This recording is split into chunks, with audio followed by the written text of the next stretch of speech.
tersebut biasanya common sekali bahwa kalau udah maghrib pulang ya, anak-anak yang lagi main anak-anak tuh harus gitu pulang, ya. harus pulang.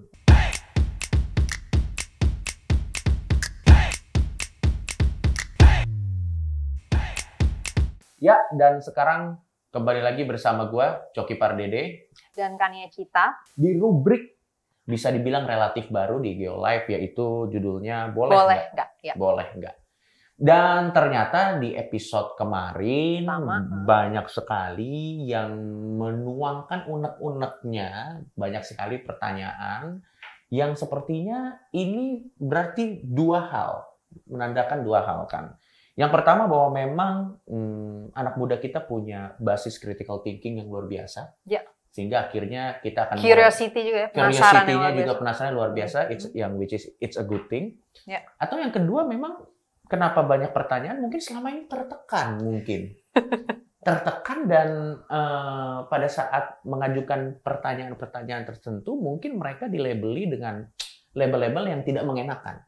Atau bahkan ya emang dibikin nggak boleh bertanya gitu ya. Yes, bisa juga. yes. Ini nggak boleh ditanya ini. Gitu. Tapi apapun alasannya, dari 1.400 komen kemarin, kita menyaring beberapa untuk kita bahas. Kenapa kita saring beberapa? Karena beberapa pertanyaan itu memiliki potensi somasi yang sangat besar, sehingga kemungkinan programnya tidak akan lanjut kalau kita bahas ya.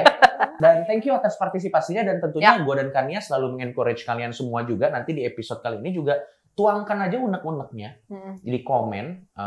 Silakan. Disilakan. Taruh di komen. Dan kita semua komen komen ya just komen aja. Iya, kita baca, kita juga nggak merasa itu apa ya sebagai sebuah serangan atau gimana. Semuanya itu sebagai feedback lah, sebagai masukan. Dan pemikiran orang-orang emang pandangan-pandangannya emang bisa berbeda-beda. Betul, ya. betul. Bisa dan setuju, bisa nggak setuju. Nggak usah takut kita baper dan nggak usah takut kita merasa diserang karena kita nggak punya perasaan. Ya, betul. Dan track record kita kan juga serangan itu adalah part of the job ya. Terutama buat saya, apa yang Anda harapkan dari orang yang bajunya akhlak not found kan?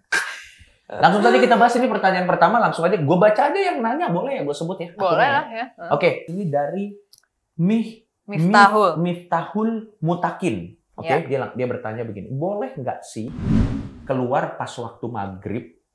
Katanya banyak setan keluar, kolong mewek lah, bla bla bla bla bla. Tapi saya tidak menemukan itu semua di mall dan sekitarnya. Oke, berarti ini mungkin kalau maghrib tuh sore jam 6 lah ya? Iya, sekitar jam 6 lah. Dan ini common kok, ini common di seluruh Indonesia. Apapun mayoritas kepercayaan di tempat tersebut, biasanya common sekali bahwa kalau udah maghrib pulang ya, anak-anak yang lagi main anak-anak pulang, harus gitu pulang, ya. harus pulang. Oke, sekarang gue lempar deh, kalau pertanyaan yang gini-gini gue lempar ke lu. Mungkin kita bahas dulu dari mana sebenarnya aturan ini bisa terjadi kan, dan kenapa bisa dibawa ke, silakan kan. Iya. Tentunya ada banyak kemungkinan ya awalnya aturan ini bisa muncul ya kan. Jadi gue nggak hidup di zaman itu kan.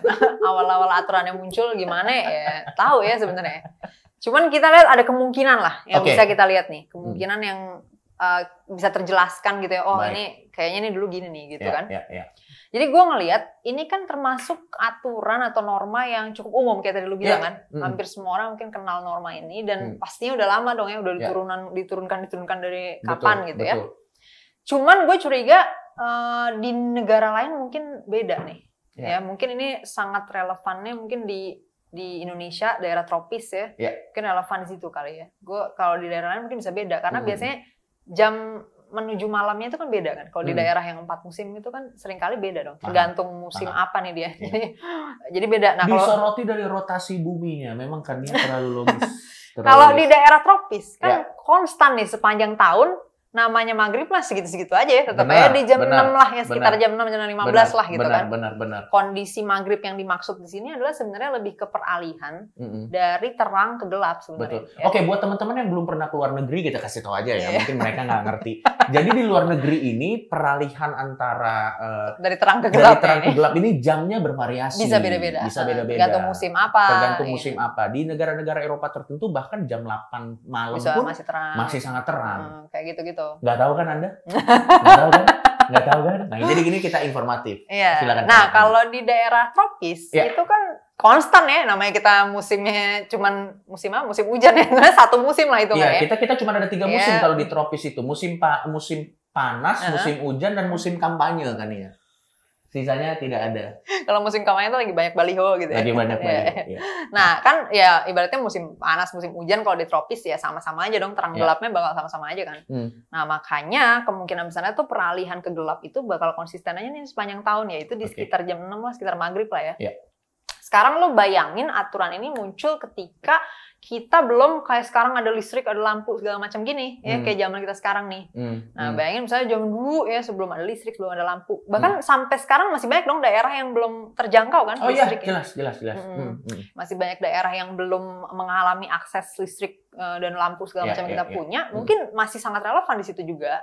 Yaitu gini, ketika dia beralih dari terang ya kan, terus beralih ke gelap nih. Pada saat gelap ini kan ada bahaya nih, ya, terutama ketika kita hidup lagi-lagi. Ketika di situ hutan belantara ya kan masih banyak. Kalau sekarang kita udah kota-kota segala macam ya. Nah kalau dulu kan ibaratnya rumah depannya hutan, dan sampai sekarang pasti banyak dong daerah di Indonesia yang juga masih kayak gitu. Teman-teman mungkin ada yang tinggal di tempat yang dimana depan rumahnya langsung hutan gitu kan, atau daerah kayak sawah atau perkebunan yang mungkin ada segala macam predator juga gitu ya. Serigala lah ya, entah apalah yang di dalam situ kan, ular segala macam. Nah kalau misalnya kondisinya udah gelap, ini kan jadi susah nih ya. Ketika tiba-tiba kan bocah tuh biasanya yang main-main layangan atau apa, suruh pulang sama emaknya kan jam 6 kan. Pulang lu ya kan, nggak boleh, karena apa, nanti dia misalnya umur 5 tahun 6 tahun kan kecil tuh badannya. Hilang dimakan serigala juga nggak ngeh gitu loh, bisa-bisa orang-orang. Atau for the sake of tersesat aja karena banyak hutan gitu kan, bisa lost. Iya benar banget kan? Bisa kesasar ya kan. Dan ketika ketika gelap gitu kan jadi makin susah untuk nyari rumahnya di mana kan gitu. Gitu sih kalau gue ngeliatnya itu sangat-sangat valid gitu ya, maksudnya dasarnya gue rasa ya relevan untuk dipakai dong ya kan di kondisi kayak gitu. Tapi pada saat mungkin kondisi makanya ketika di mall udah nggak relevan lagi, atau di kota besar. Tapi gue rasa ada bahkan ya di tempat-tempat kota besar seperti Jakarta atau kota-kota besar lainnya tetap akan ada orang yang mempertahankan argumen ini kan ya, dengan alasan enggak, ini maksudnya adalah supaya tidak ada penculikan, satu. Padahal sebenarnya kalau masalah penculikan itu bukan masalah waktunya. Karena kalau orang let's say di Amerika Serikat aja, yang mereka tanamkan adalah don't talk with stranger. Jangan berbicara dengan orang asing. Mau siang-siang kayak, mau malam-malam kayak gitu ya. Dan memang kan kasus penculikan lebih sering terjadi pada saat anak pulang sekolah yang adalah siang-siang sebenarnya. Iya. Jadi kayak dia keluar dari gerbang sekolah, tiba-tiba ada orang mau beli es krim nggak sama om gitu ya. Betul. Sebenarnya sama tante. Dan lagi-lagi kadang-kadang masalahnya apa, di-address-nya dengan cara yang wadididau gitu. Kalau buat yang tidak sesuai konteks gitu. Oh itu sebenarnya mirip-mirip inilah ya, mirip-mirip jam malam COVID gitu ya. COVID dibikin jam malam gitu. Padahal kan corona kan nggak peduli jam ya. Gitu. Apaan? Karena keliarannya sampai jam 6 aja ya. Coronanya mana peduli bos. Mau jam 6 sore, mau jam 2 siang, mau jam 1 pagi. Apa dia bisa? Ya jadi kalau balik lagi ke aturan kenapa maghrib kita tidak boleh keluar, itu sebenarnya kontekstual. Kalau memang daerah lo masih banyak hutan belantara, atau mungkin masih banyak predator liar yang terutama ketika gelap gitu ketika gelap, ya mungkin lo bisa mengindahkan aturan ini. Tapi memang yang gue sayangkan, kenapa embel-embel menakut-nakutinya harus pakai wewe gombel kan? Itu memang biasa terjadi ya di Indonesia. Gini, apapun itu dengan menjelaskan ada serigala pun gue yakin sang anak cukup memahami bahayanya sih. Kurang dramatis kali ya kalau serigala. Bahkan aturan pun harus dramatis ya kita ya. Iya dong. Kita kan memang negara drama ya kan, negara drama kan, lo tau lah, lo yang paling hafal kayak gini kan. Drama-drama di Nusantara ini lo paling hafal. Iya, jadi gue rasa mungkin buat itu. Tapi bener sih omongan lo ini, karena lo pernah nggak sih dapet omongan dari mungkin keluarga lo siapa? Kalau gue dulu kayak bude gue gitu ngasih tau gue. Jadi gue tuh dulu seneng banget ya main tenda-tendaan gitu di rumah, pakai payung. Nah katanya ibu-ibuan nggak sih, main ibu-ibuan nggak sih? Enggak sih, itu kayak tenda-tendaan gue bikin kota gitu ceritanya. Terus ada pasarnya. Lu sih nggak gitu, main ibu-ibuan ya, lu main ilmuwan-ilmuwanan. Pinter banget. Terus bude gue tiba-tiba kaget ngeliat gue buka payung di rumah. Iya. Wah, gawat gitu. Gawat gitu. Anjir, serius. Gue ikut kaget juga. Dia kaget, gue juga kaget dengan suara dia, gila loh. Gue kira ada apa gitu kan, ada kebakaran atau apa, enggak taunya tuh payung di dalam rumah katanya kalau dibuka itu entah ada bencana, hantu enggak, katanya ada ini ya mengundang hantu atau apa gitu. Baik. Jadi nah tapi abis itu gara-gara gue dikasih tau gitu, gue malah makin seneng. Gue buka lebih banyak lagi payung. Tadinya 1 gue buka 3, 4, 5 gitu. Gue tungguin ada benda yang bergerak nggak nih gitu, ngerti nggak lo? Iya. Nah begitu nggak ada konsisten selama berapa minggu gue kan suka percobaan gitu. Bahkan di umur segitu lo sudah melakukan observasi ilmiah ya kan? Nah itu dia, gue bukan belajar observasi ilmiah dengan label ilmiah gitu nggak cok ya. Tapi ini lebih kayak lo penasaran nih, ya udah lo kejar aja penasaran lo gitu aja sih sebenarnya. Atau mungkin tidak terjadi apa-apa sama lo karena waktu lo buka payung setannya nagangin oma lo kali.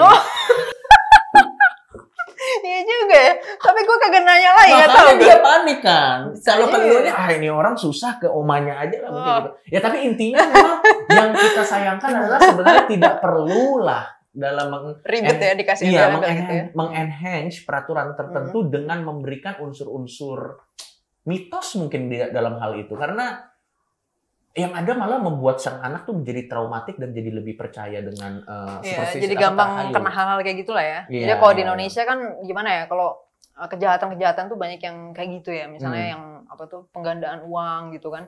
Jadi orang kan kalau nipu kan repot nih, bikin sistem gini-gini. Ini orang tinggal ngomongnya, saya bisa menggandakan uang Anda. Udah, begitu aja konsepnya anjir cok.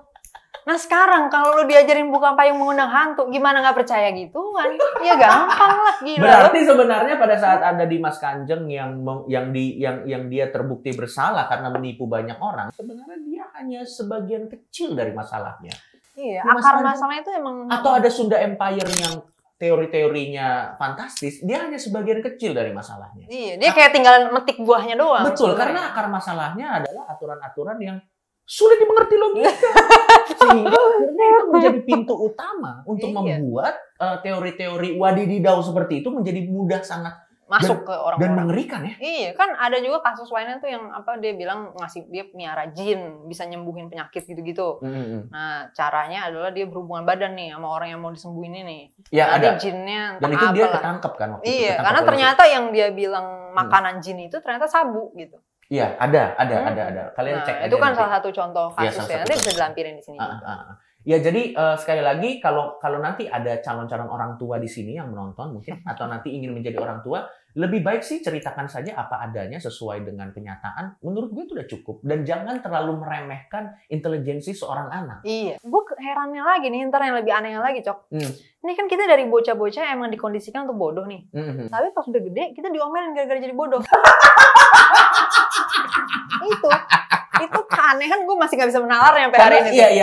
Iya, sangat paham, paham. Mungkin niat kita baik, tapi karena kita kasih tahu aturan-aturan dengan mitos-mitos tertentu, yang ada anak ini malah lebih cenderung percaya kepada hal-hal yang berbau tahayul. Nah, itu jadi melebar. Dia bukan cuma percaya itunya doang, mau cuma yang soal aturan nggak buka payung atau aturan jangan main lewat dari maghrib itu, tapi jadi nambah kemana-mana kan, karena konsepnya udah tertanam nih di otaknya. Gitu. Contoh, gue ambil kasih contoh. Misalnya laki-laki menghapus di papan tulis lagi piket harus sampai bersih. Karena kalau nggak bersih katanya nanti istrinya berewokan.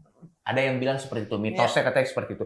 Gue ngerti aturan ini, maksudnya adalah untuk encourage murid-murid hapus yang bersih. Tapi kenapa harus dengan embel-embel istri akan berewokan? Karena gini, kalau memang dia jadi percaya itu, ya dia memang rajin. Tapi rajin yang percaya tahayul, rajin yang percaya Dimas Kanjeng, rajin yang percaya Sunda Empire, rajin yang percaya hal-hal yang wadididau, dan sehingga nanti itu akan menjadi masalah yang menjadi bom waktu di kedepannya dan sangat mudah dimanfaatkan orang-orang. Ya kasih tahu aja, kalau ngapus yang bersih, karena kalau nggak bersih papan tulisnya nggak bisa dipakai. Menurutku dan kalau misalnya anak-anak misalnya sekali dikasih tahu belum lalu ngerti, ya kita terus-terusan aja berproses dong. Ya justru kan at some point kita emang pengen mereka mengerti. Kan? Ini gue akan sebutkan beberapa hal yang sering dipakai menjadi kambing hitam untuk mendidik anak-anak. Ondel-ondel. Awas nanti diambil. Ondel-ondel itu budaya. Kenapa Anda jadiin bugimen? Ngerti nggak lo maksud gue? Ondel-ondel. Yang kedua, topeng monyet. Topeng monyet. Pemulung. Yang paling bangsat, orang tua bilang, jangan nakal, nanti saya kasih ke pemulung. Pemulung itu pekerjaan mulia loh. Kenapa dia di-consider sama seperti kidnapper?